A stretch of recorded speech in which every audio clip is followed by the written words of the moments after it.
Bom dia, irmãos, graça e paz.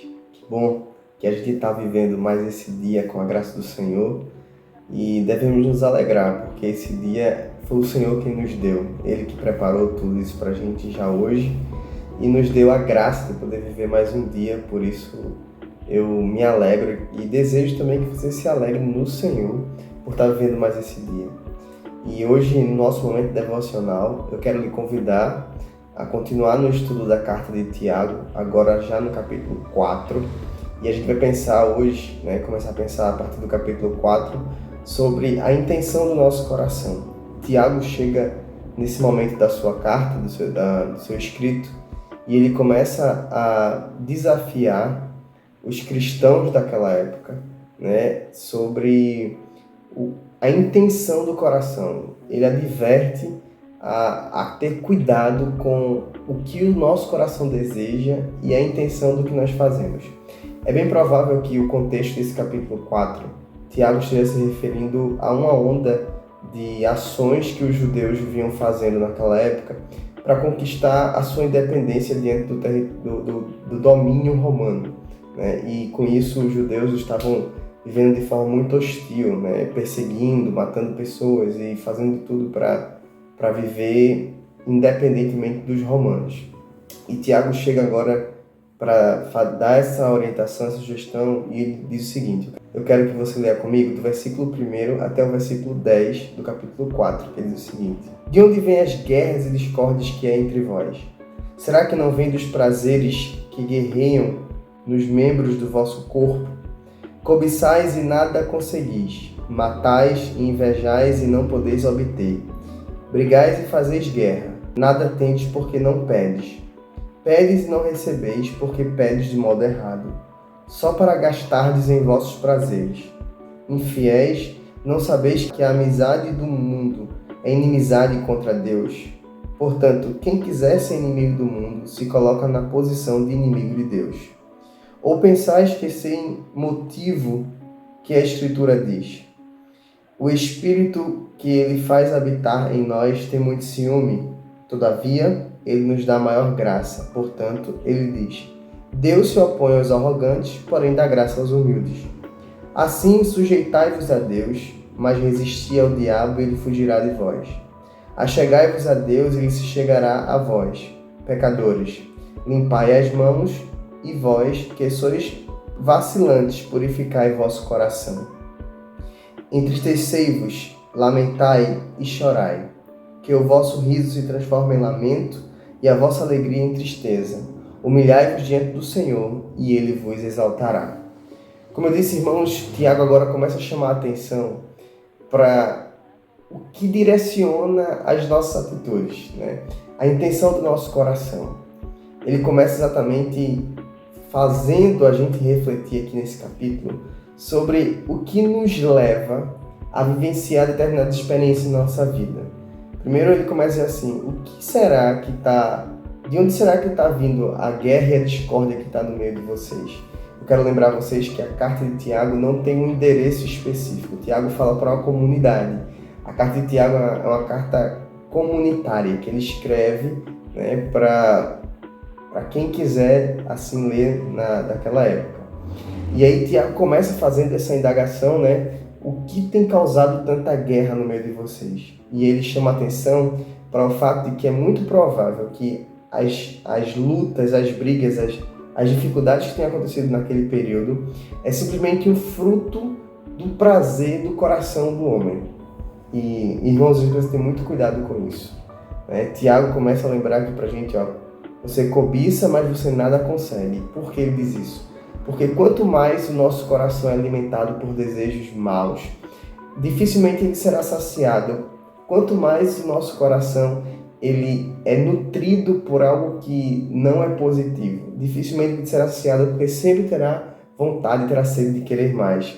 Quando nós alimentamos os desejos do nosso coração, quando nós deixamos com que as nossas vontades falem mais alto na nossa vida, dificilmente seremos saciados ou teremos a nossa vida plena. Sempre haverá um vazio no nosso coração e a gente sempre vai querer buscar mais. E Tiago vai chamar a atenção nisso, porque ele vai nos mostrar que nem sempre a intenção do nosso coração é correta. Inclusive, ele chega no capítulo 3 e vai dizer exatamente isso. Pedes e não recebeis, porque pedes de modo errado, só para gastar em vossos prazeres. Irmãos, eu quero chamar a sua atenção aqui e dizer o seguinte: se você vive a sua vida apenas para satisfazer os desejos e os prazeres do seu coração, dificilmente você conseguirá ter plenitude de vida. E entenda a plenitude aqui de forma geral, sobre duas perspectivas especialmente. Tanto nesse tempo aqui presente, você nunca vai se sentir saciado, nunca vai sentir prazer de fato e entender que você está ali tendo uma vida plena, quanto na vida futura. A vida plena que somente o Senhor Jesus Cristo pode nos dar. Primeiro, ela precisa ser um resultado da nossa vida aqui, dirigida não pelo nosso próprio desejo, mas pela vontade de Deus. E aí Tiago ele vai nos fazer essa reflexão, fazer com que a gente pense sobre isso.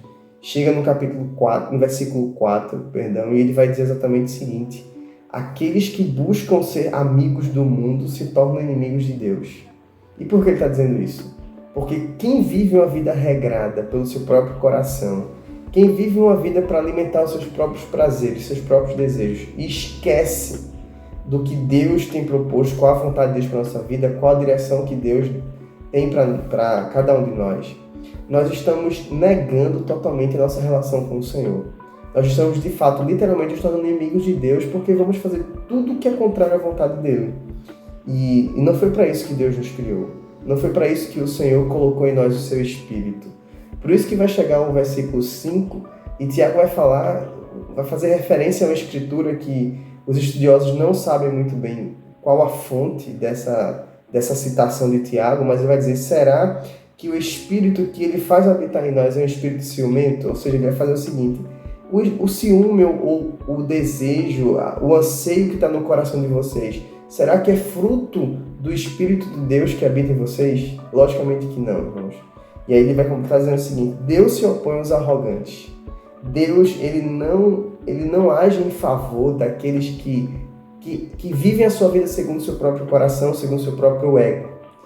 É algo que a gente precisa tratar diariamente. Talvez é uma das grandes lutas da humanidade. É tratar o seu ego.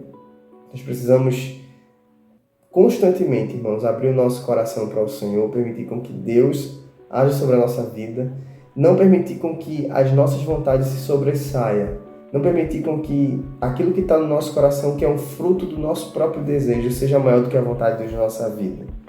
E aí ele vai chegar ao versículo 7 com esse texto emblemático, como certamente você já ouviu em algum momento, né? Sujeitai-vos a Deus e resisti ao diabo, e ele fugirá de vós. Essa, de fato, é a intenção que deve ser produzida, ou que deve nutrir o nosso coração, irmãos. É a sujeição ao Senhor, é se sujeitar a Deus.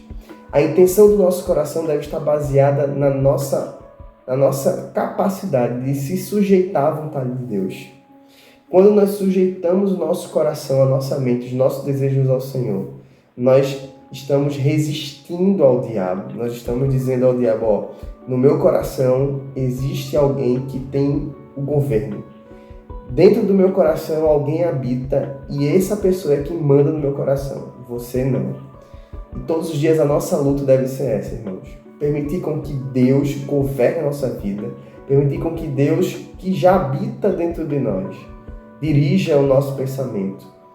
Vale a pena a gente lembrar e trazer aqui à memória o pensamento judaico acerca de mãos e coração, por exemplo, que é o que vai falar aqui no versículo 8, quando diz assim: chegai-vos a Deus, e ele se chegará a vós. Pecadores, limpai as mãos, e vós, que sois vacilantes, purificai o vosso coração.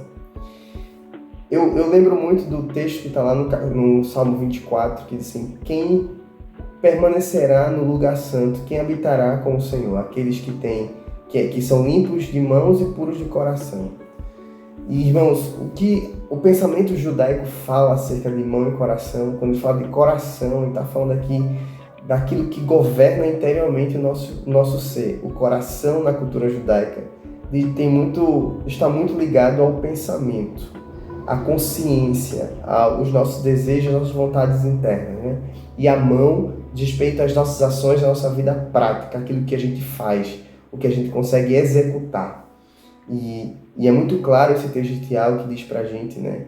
Quando fala de sujeitar a Deus, resistir ao diabo para que ele fuja de nós, Tiago está nos fazendo um desafio a uma vida de santidade e de pureza, a começar do pensar até o executar, a começar da nossa mente até a nossa mão, aquilo que a gente faz.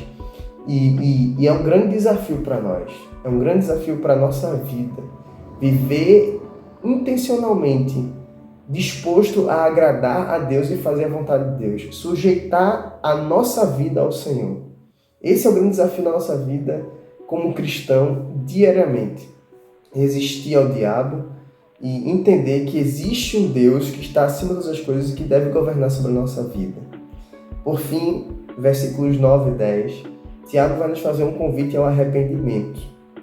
Quando ele diz entristecei-vos, lamentai e chorai, Tiago não está dizendo que a gente deve viver uma vida de amargura ou que a gente deve viver uma vida depressiva. Tiago está nos desafiando a entender que a alegria do nosso coração, se estiver baseada nos prazeres, e que a gente entende que é o que tem trazido o sorriso para o nosso rosto, Tiago está nos convidando a ter uma mudança de vida. Tiago está falando diretamente para alguém que talvez tinha uma vida ali levada ou regrada por aquilo que era baseado na infidelidade a Deus, no pecado, naquilo que era contrário à vontade do Senhor e que as pessoas tinham como alegria. Por isso Tiago diz o seguinte: entristecei-vos e lamentai, chorai, que o vosso riso se transforme em lamento e a vossa alegria em tristeza. E ele vai terminar dizendo: humilhai-vos diante do Senhor e ele vos exaltará. Irmãos, vale muito mais a pena nos alegrarmos e ter prazer naquilo que Deus tem proposto para a nossa vida, do que se alegrar e ter prazer naquilo que esse mundo terreno, naquilo que o inimigo das nossas almas tem proposto para nós. Quando Tiago diz, humilhai-vos diante do Senhor e ele vos exaltará, Tiago está fazendo referência à nossa posição diante de Deus. Temos que ter uma posição de humildade, de sinceridade, de entender que Deus é aquele que tem o governo da nossa vida, e a partir disso, mesmo que venhamos a passar por dias difíceis aqui nesse tempo, o Senhor nos exaltará, porque vale muito mais a pena ser fiel ao Senhor e desfrutar da alegria que Deus proporciona no nosso coração, do que desfrutar da alegria dos prazeres desse mundo que o nosso coração planeja e deseja constantemente. Por isso eu quero pedir a você que ore nessa manhã, pedindo ao Senhor que faça da sua vida a expressão da sua vontade. Quero que você peça nesse momento, ore juntamente comigo, pedindo ao Senhor que produza no seu coração a intenção correta para cada atitude sua. Vamos orar? Senhor Deus e Pai, muito obrigado, Senhor, porque o Senhor está em todo o tempo disposto a nos corrigir e conduzir a nossa vida pelos caminhos do Senhor. Queremos te pedir, ó Deus, que trate em nosso coração, Senhor, trate, ó Deus, no coração desse irmão, dessa irmã, dessa pessoa que nos escuta aqui nesse momento, Deus, o seu coração, que o Senhor possa tratar interiormente, ó Deus, a fim de que todo pensamento, toda a intenção do seu coração seja dirigida pelo Senhor. Peço, Deus, que trate a nossa mente, o nosso coração, para que somente a Tua vontade habite em nós. Não nos deixe, ó Deus, ser conduzidos pela nossa própria vontade, que os nossos prazeres aqui desse mundo terreno não seja maior, Deus, do que a vontade do Senhor, não seja maior do que a alegria que o Senhor proporciona na nossa vida, Deus. Nos dê esse dia aqui na Tua presença, que possamos viver de acordo com a Tua vontade durante todo esse dia, que possamos desfrutar, ó Deus, da Tua graça, da Tua misericórdia, do Teu cuidado, da provisão do Senhor sobre a nossa vida. Que o Senhor não nos deixe faltar nada e que a alegria plena possamos encontrar no Senhor constantemente, Pai. É assim que nós oramos, é assim que eu oro ao Senhor nessa manhã. Que o Senhor nos dê esse dia na Tua presença com graça, misericórdia e amor. É assim que eu oro, em nome de Jesus. Amém, amém e amém. Deus te abençoe, irmão, que você tenha um dia na presença do Senhor. Fique agora com a música para você refletir um pouquinho mais. Até amanhã.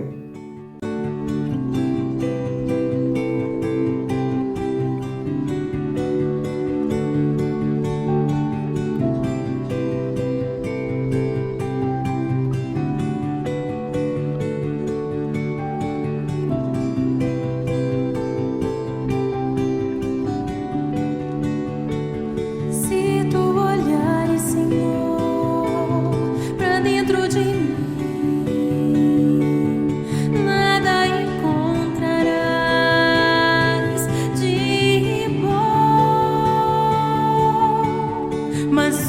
esquecer.